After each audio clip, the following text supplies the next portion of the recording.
Welcome sa isa na namang episode ng One Trip at a Time. Ngayong araw, tayo naman ay pupunta sa Maragondon, Cavite para bisitahin ang isa sa sikat na nature-inspired resort sa lugar, ang Riverfront Garden Resort. Although 2 to 3 hours lang ang layo nito sa Metro Manila, it is an ideal destination para lumayo sa hustle and bustle ng syudad, makapagpahinga at mag-reconnect sa nature. Pagpasok pa lang sa resort, mapapansin agad ang iba't ibang photo spots, perfect for the gram and social media. Nariyan ang mga magagandang sitting areas, ang Hansel and Gretel House, na unang ginawa para maging playhouse ng mga anak ng may-ari, at syempre, ang well-maintained landscaping and lush vegetation ng resort.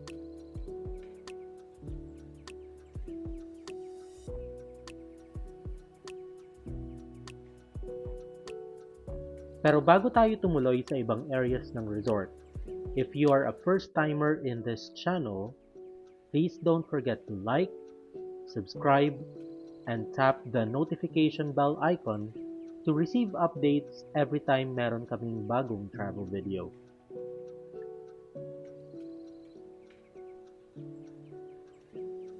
So, ano nga ba ang makikita sa Riverfront Garden Resort?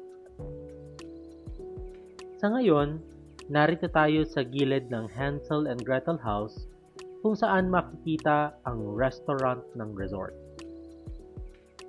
The restaurant serves affordable Filipino dishes.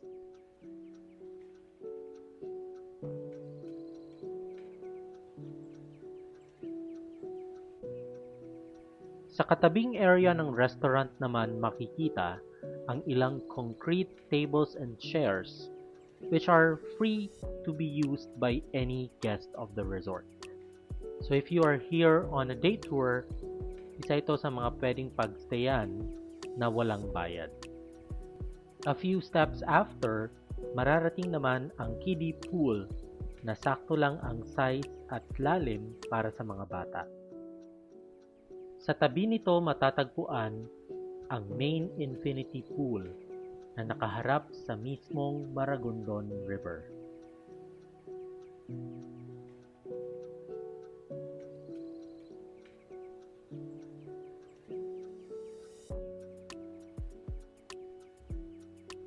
Nakakalat sa palibot ng resort ang iba't ibang cottages at cabanas. These cottages are for rent with prices ranging from 450 to 2,450 pesos depende sa laki at sa capacity ng cabana. Strategically located naman sa mga gilid ay ang mga shower areas para sa mga guests.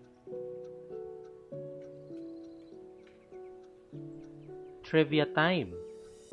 Ang pangalang Maragondon ay galing sa Tagalog word na madagundong or maugong na ang ibig sabihin ay malakas na ingay o tunog. Nakarating naman tayo sa pangalawang swimming pool. Dahil nasa bandang dulo ito, mas kaunti ang lumalangoy dito compared sa infinity pool. Isang bagay na marahil itatanong ninyo ay kung pwede bang magdala ng pagkain sa loob for day tour guests. Ang sagot ay pwede naman, pero nagcha-charge ng corkage ang resort. Ang corkage fee ay 450 pesos. Pinagbabawal lang ng resort ang pagdadala ng mga alcoholic beverages.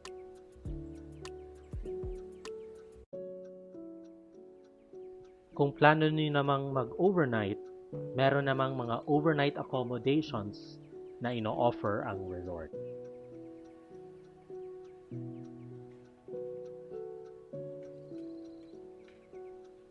They have different accommodation options that would work for different budgets and preferences.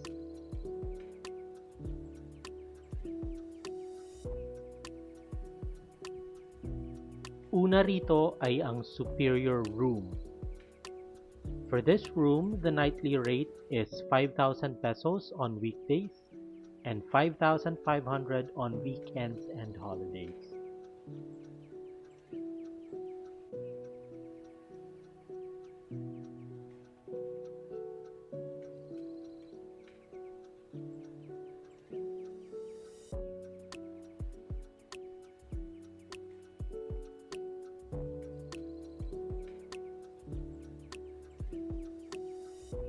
Ang sunod naman na option ay ang twin room.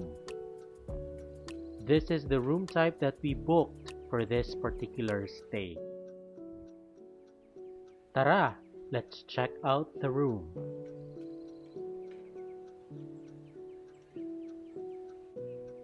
It is a French-designed cabin with its own toilet, bath, and air conditioning.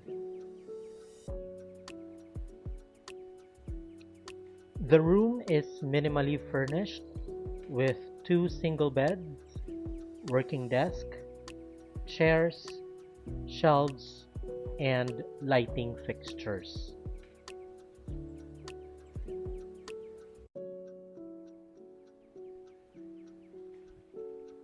The price of this room is 4,000 pesos on weekdays and 4,500 pesos on weekends and holidays.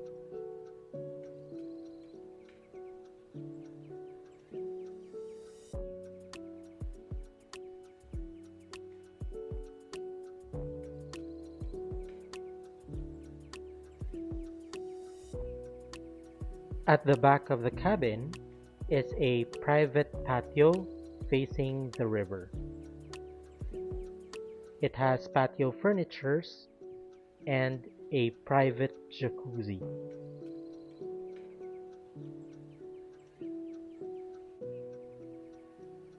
This is a perfect spot to relax and to be close to nature.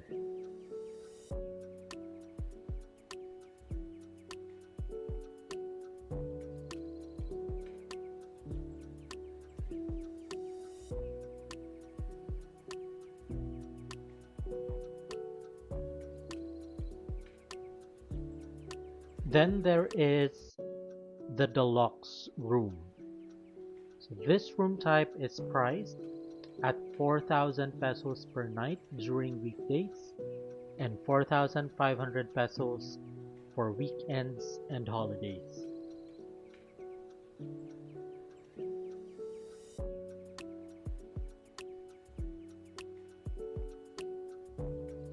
Lastly, there's the option for glamping experience. Merong dalawang klaseng glamping huts, yung fan at yung air-conditioned huts. The glamping hut with fan is priced at 2,000 pesos per night on weekdays and 2,200 pesos per night on weekends and holidays. The glamping hut with air conditioning, meanwhile, is priced at 2,800 pesos per night on weekdays and 3,000 pesos per night on weekends and holidays.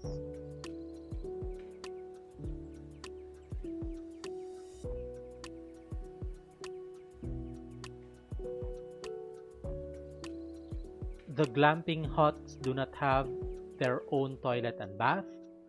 As such, the guests here will have to use shared toilets and showers.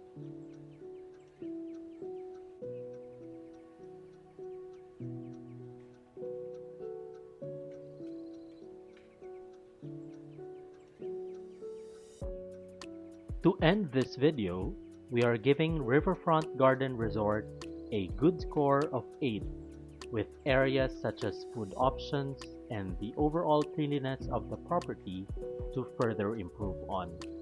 Now, if you have questions about the resort, please drop your comments and we'll try to answer them based on our experience. Thank you for watching!